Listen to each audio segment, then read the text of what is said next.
Tak pernah terlintas di benakku. Bekerja jauh dari tanah air justru menyeretku pada takdir tak biasa. Dari seorang asisten rumah tangga sederhana, aku mendadak dipinang majikan Afrika dengan imbalan 75 juta setiap bulan. Semua terlihat seperti mimpi, hingga malam pertama datang. Bukan pelukan mesra yang kuterima, melainkan permintaan mengejutkan yang membuatku terdiam dan nyaris tak sanggup bernapas. Halo sahabat semua, selamat datang di channel ini. Terima kasih sudah hadir dan meluangkan waktu untuk mendengarkan kisah yang akan membuka mata dan hati kita. Jangan lupa, tuliskan kota asal kalian di kolom komentar agar aku tahu dari mana saja kalian yang setia menemani perjalanan cerita ini. Dukungan kecil itu sangat berarti untuk perkembangan channel ini. Kisah yang akan kalian dengar bukan sekadar tentang cinta atau uang, tetapi tentang keputusan besar seorang perempuan yang hidup di negeri jauh. Dari pekerja biasa, ia tiba-tiba dihadapkan pada tawaran mengejutkan, dinikahi majikannya dengan imbalan 75 juta setiap bulan. Semua terdengar menggiurkan, tetapi di balik janji manis itu tersembunyi rahasia yang membuat langkahnya penuh keraguan. Inilah perjalanan batin yang bukan hanya tentang pernikahan, melainkan tentang keberanian memilih jalan hidup yang penuh konsekuensi. Hari itu udara panas menyelimuti kota kecil di Afrika tempatku bekerja. Matahari menembus jendela besar rumah majikanku, memantulkan kilau keemasan di lantai marmer yang baru saja kupel. Peluh menetes di dahiku, tangan masih sibuk menggosok meja kayu yang dipenuhi debu. Suasana begitu hening hingga suara langkah kaki majikanku terdengar jelas. Ia berdiri di ambang pintu, menatapku dengan cara yang berbeda dari biasanya. Tatapan itu bukan sekadar pengawasan seorang atasan kepada pekerjanya, melainkan sorot mata penuh perhitungan, seolah ada keputusan besar yang tengah ia rencanakan. Aku terhenti, sapu tangan di genggaman terasa dingin. Dengan nada suara dalam, ia memanggil namaku. Aku ingin bicara. Aku menurut, duduk di kursi ruang tamu, sementara jantungku berdetak cepat. Lalu, tanpa basa-basi, ia mengucapkan kalimat yang membuat dunia seolah berhenti berputar. Aku ingin kau menjadi istriku. Aku akan memberimu 75 juta setiap bulan, asalkan kau bersedia. Aku terpaku. Kata-katanya berulang-ulang menggema di telingaku. 75 juta. Angka yang terlalu besar untuk seorang perempuan sederhana sepertiku. Uang sebesar itu bisa mengubah segalanya. Dengan jumlah itu, aku bisa melunasi hutang keluarga, membangun rumah untuk ibu, menyekolahkan adik-adikku hingga perguruan tinggi, bahkan membuka usaha kecil di kampung. Namun, di balik gemerlap angan-angan itu, hatiku bergetar penuh keraguan. Bagaimana mungkin seorang majikan kaya raya memilihku? Seorang pekerja yang bahkan tak pernah ia lirik sebelumnya? Apakah ini sekadar transaksi? Atau ada maksud lain di balik tawaran tersebut? Wajahku memanas, tanganku menggigil. Aku menunduk. Tak berani menatapnya. Ia masih duduk tenang, seolah tahu aku sedang berperang dengan pikiranku sendiri.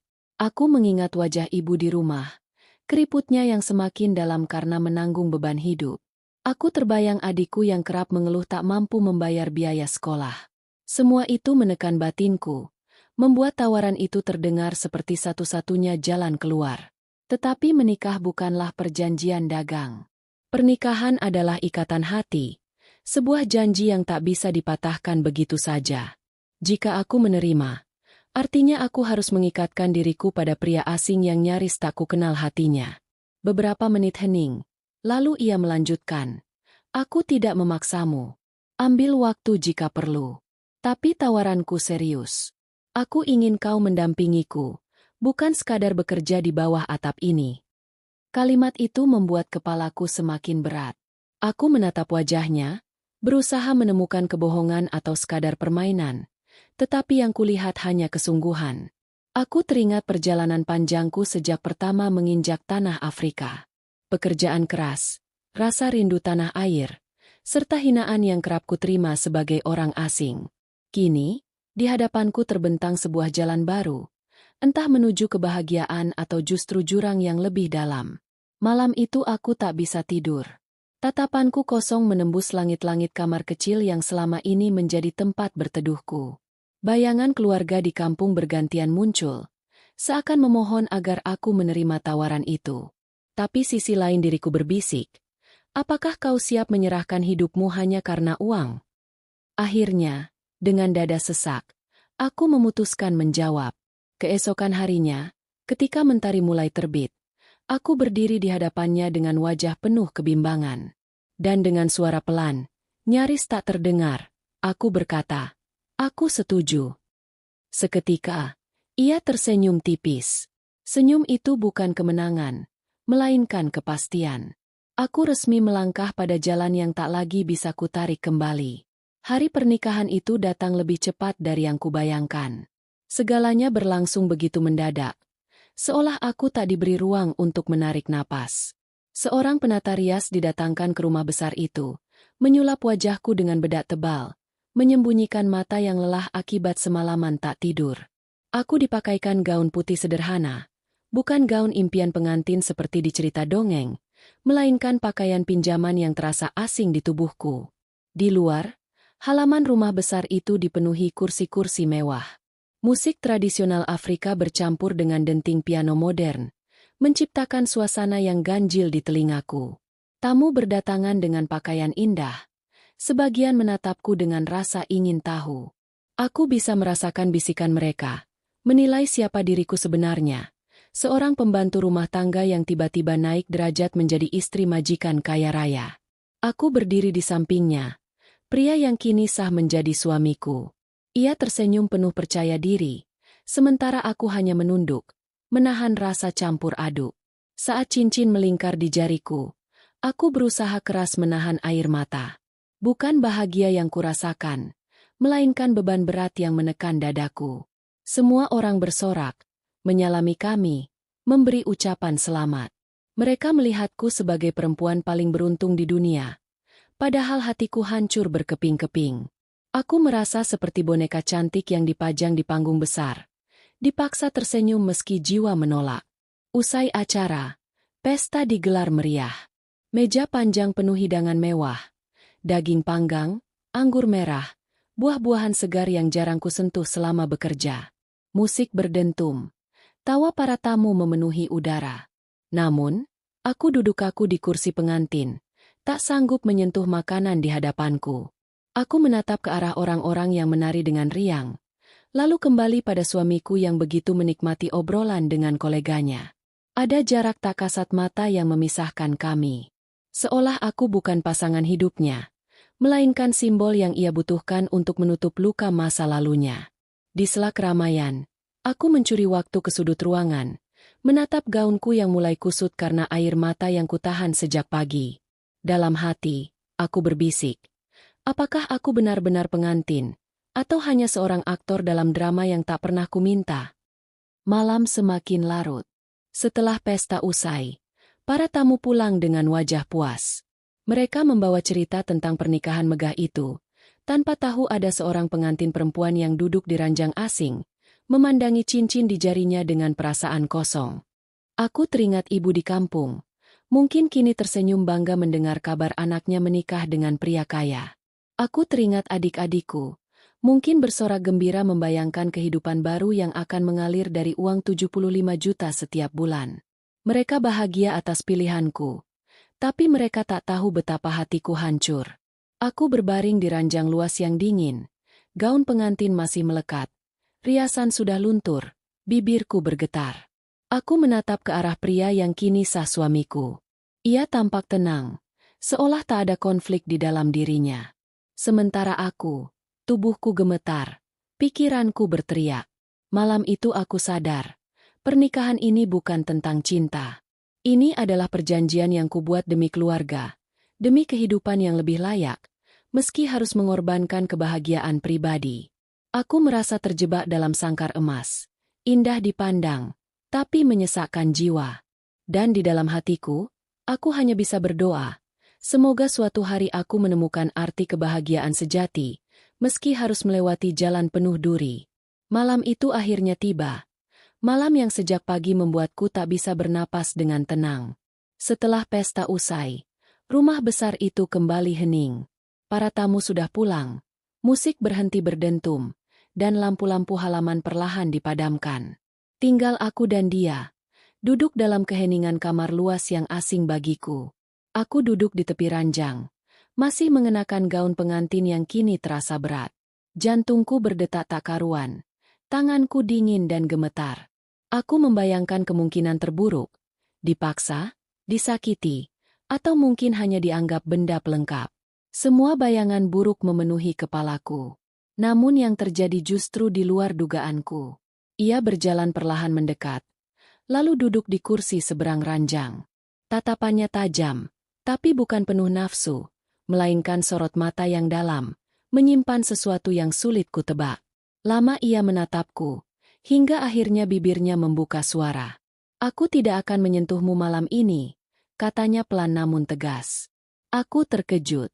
Nafasku tercekat. Kata-kata itu membuatku bingung. Tak percaya dengan apa yang kudengar. Bukankah malam pertama biasanya menjadi awal dari hubungan suami istri? Bukankah seharusnya ada sentuhan, pelukan, atau bahkan keintiman? Tapi yang kudapatkan hanyalah pernyataan dingin yang mengguncang batinku. Ia melanjutkan, "Yang aku butuhkan darimu bukan tubuh, tapi kesetiaan. Aku ingin kau menemaniku dalam kesepian. Itu saja." Aku tercekat, mataku berkaca-kaca. Rasanya seperti ada sesuatu yang meledak dalam kepalaku. Sejenak aku bingung. Harusnya aku lega karena tidak dipaksa. Tapi justru hatiku terasa aneh. Aku ingin berteriak. Ingin bertanya kenapa ia memilihku. Kenapa ia menawarkan pernikahan dengan bayaran besar jika yang ia inginkan hanyalah teman di kesepian. Aku menunduk, menggenggam tanganku erat-erat. Air mataku menetes tanpa bisa kutahan. Ia berdiri, mendekat sebentar, lalu menepuk bahuku dengan ringan. Sentuhan itu terasa asing, bukan hangat, melainkan seperti tanda bahwa aku hanyalah bagian dari perjanjian yang lebih besar. Malam itu aku berbaring di sisi ranjang, sementara ia memilih tidur di sofa panjang dekat jendela. Lampu kamar dibiarkan menyala redup, menerangi wajahnya yang tampak lelah namun tenang. Aku memandangi siluetnya, berusaha memahami maksud dari semua ini. Mengapa pria sekaya dia rela membayar mahal hanya untuk kesetiaan? Apakah ada luka mendalam yang ia sembunyikan? Atau ini hanya cara untuk memastikan aku tak pernah meninggalkannya? Pertanyaan-pertanyaan itu terus berputar di kepalaku. Tak ada jawaban yang pasti. Yang aku tahu, malam pertama yang seharusnya menjadi awal kisah cinta justru berubah menjadi malam penuh teka-teki. Aku menatap cincin di jariku, terasa dingin di kulitku. Aku menutup mata, berharap bisa tidur, tapi pikiran tak mau berhenti. Aku merasa seperti tersesat di labirin perasaan yang tak bisa kutemukan pintu keluarnya. Sampai fajar menyingsing, aku masih terjaga. Ia masih di sofa, tertidur dengan wajah yang menyimpan luka tak terlihat. Dan disitulah aku mulai menyadari, pernikahan ini bukan sekadar tentang uang atau status. Ada rahasia besar yang menunggu untuk terungkap. Rahasia yang mungkin akan mengubah seluruh hidupku. Hari-hari setelah malam pertama itu terasa seperti berjalan di atas awan hitam. Aku masih belum bisa memahami sikap suamiku. Ia ramah, tapi berjarak. Ia baik, tapi penuh misteri. Setiap pagi, ia berangkat dengan mobil mewahnya, meninggalkan rumah besar itu dengan kesunyian yang menyiksa. Setiap malam, ia kembali dengan wajah letih, lalu mengurung diri di ruang kerjanya hingga larut.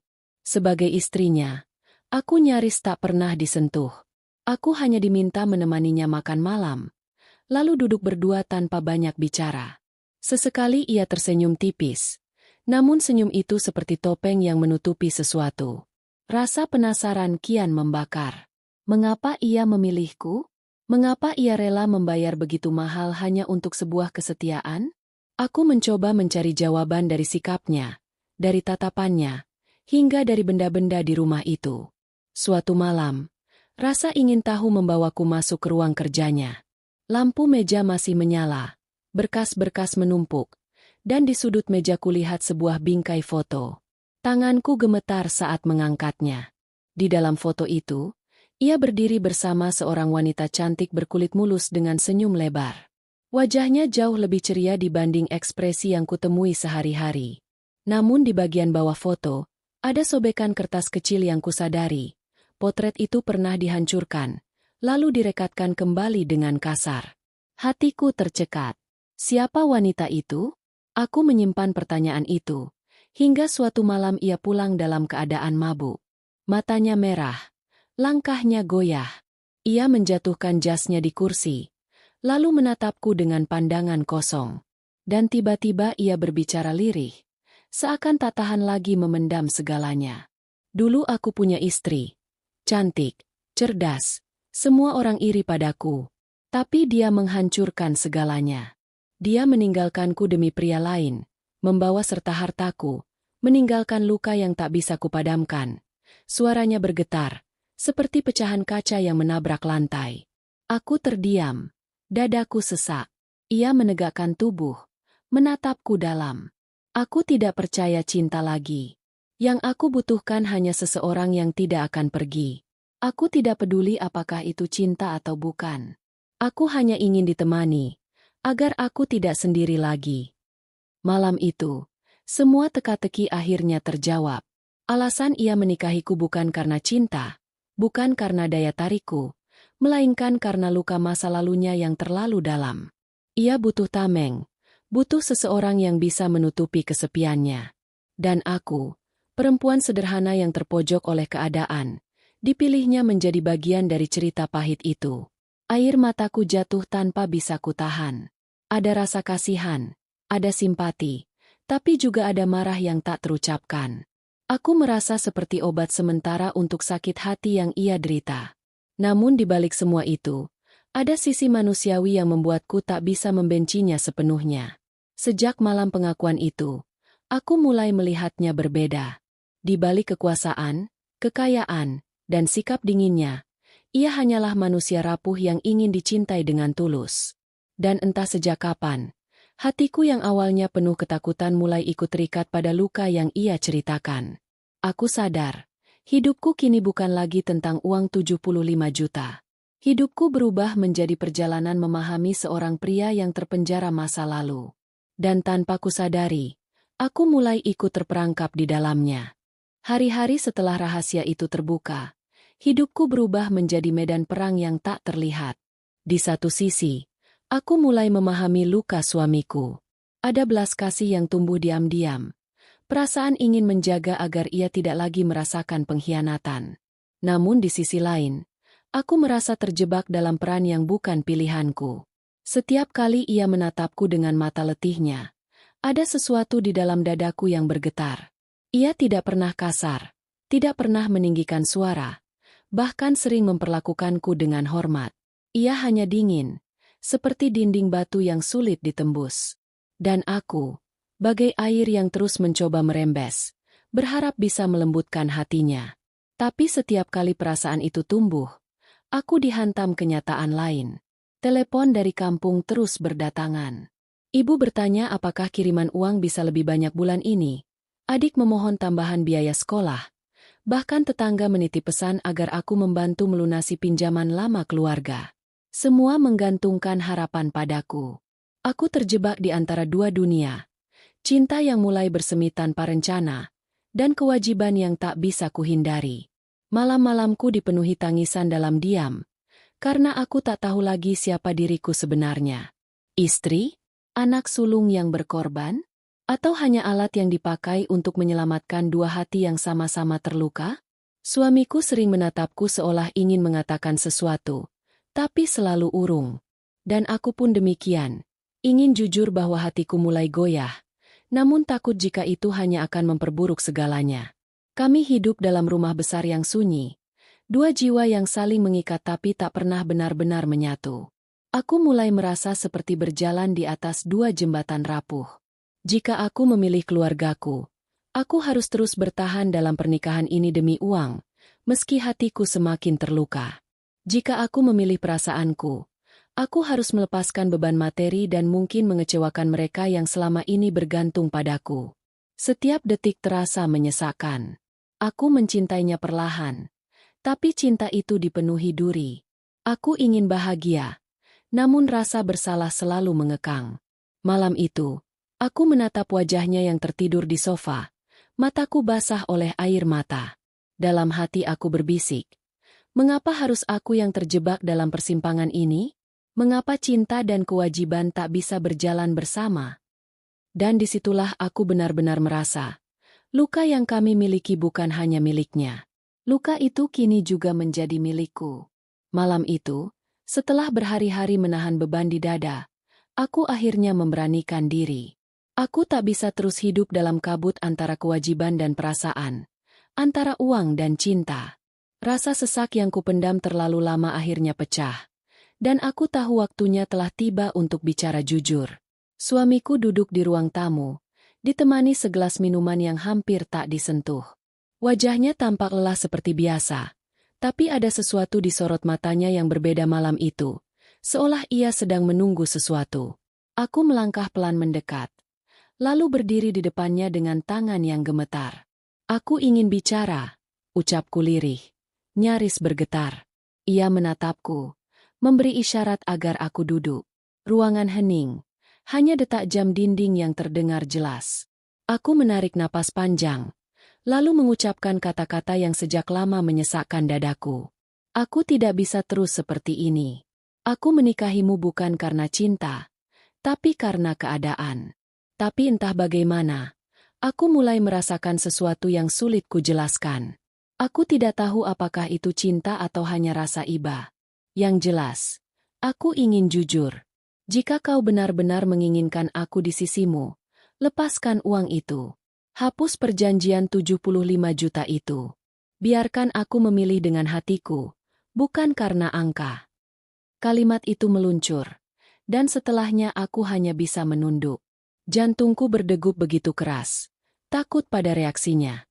Ia terdiam lama. Wajahnya tak terbaca. Lalu, perlahan ia meletakkan gelasnya, menatapku dengan mata yang memerah. Kau benar, katanya pelan, tapi penuh beban. Sejak awal aku egois. Aku ingin kau di sisiku, tapi aku tahu itu bukan cinta. Itu hanya rasa takutku kehilangan. Aku takut sendiri. Aku takut disakiti lagi. Suaranya pecah. Untuk pertama kalinya aku melihat pria itu menangis. Air matanya jatuh, mengguncang hatiku. Selama ini aku pikir ia adalah dinding batu yang tak bisa ditembus. Ternyata di balik semua itu ia hanyalah manusia rapuh yang berusaha bertahan. Aku akan memberimu kebebasan, lanjutnya. Jika kau ingin pergi, pintu ini terbuka. Aku tidak akan menahanmu dengan uang. Tapi jika kau memilih bertahan, aku ingin itu murni dari hatimu. Aku terdiam, tubuhku bergetar hebat. Air mataku jatuh deras, bercampur dengan rasa lega dan sakit yang sama-sama menghantam. Malam itu dunia seperti berhenti, meninggalkan hanya kami berdua dengan luka masing-masing. Aku menatap wajahnya, penuh kejujuran. Ada rasa sakit yang menancap, tapi juga ada cahaya kecil yang lahir dari pengakuan itu. Dan aku sadar, keputusanku malam itu akan menentukan segalanya. Dengan suara bergetar, aku berkata, aku tidak ingin pergi, aku memilih bertahan. Tapi bukan karena 75 juta, bukan karena kewajiban. Aku memilih bertahan karena aku ingin melihat luka itu sembuh. Aku ingin menjadi alasan bagimu untuk percaya lagi. Ia menatapku lama, lalu mengangguk. Senyum tipis terbentuk di bibirnya. Senyum yang untuk pertama kalinya terasa tulus. Malam itu, tanpa ada pesta, tanpa gemerlap, aku merasa pernikahan kami baru benar-benar dimulai. Bukan pernikahan karena kontrak, tapi karena hati. Sahabat semua, begitulah akhir perjalanan yang penuh air mata dan keputusan besar. Dari seorang pekerja sederhana yang hanya berharap bisa mengubah nasib keluarga, aku justru terikat dalam ikatan tak biasa. Pernikahan yang lahir dari luka, bukan cinta. Namun, dari jalan yang penuh duri itu aku belajar bahwa kebahagiaan sejati tidak pernah bisa dibeli dengan angka, sebesar apapun nilainya. 75 juta per bulan mungkin mampu membayar tagihan, membangun rumah, bahkan mengubah hidup keluargaku. Tapi uang tidak pernah sanggup mengisi kekosongan hati. Hanya ketulusan dan keberanian untuk percaya lagi yang bisa menyembuhkan luka terdalam. Kini aku mengerti, cinta bukan datang dengan gemerlap pesta, bukan pula hadir lewat janji manis. Ia tumbuh perlahan, di antara air mata, di antara kesalahan, dan di antara kerentanan dua jiwa yang saling bertemu. Untuk kalian yang mendengarkan cerita ini, semoga ada pelajaran yang bisa diambil. Jangan pernah menjual hati demi harta, karena kebahagiaan sejati hanya bisa lahir dari rasa saling menerima apa adanya. Ingatlah, uang bisa habis, tapi cinta yang tulus akan abadi. Terima kasih sudah setia menyimak sampai akhir. Jangan lupa tuliskan kota asal kalian di kolom komentar, karena dukungan kecil itu berarti besar bagi channel ini. Sampai jumpa di video berikutnya.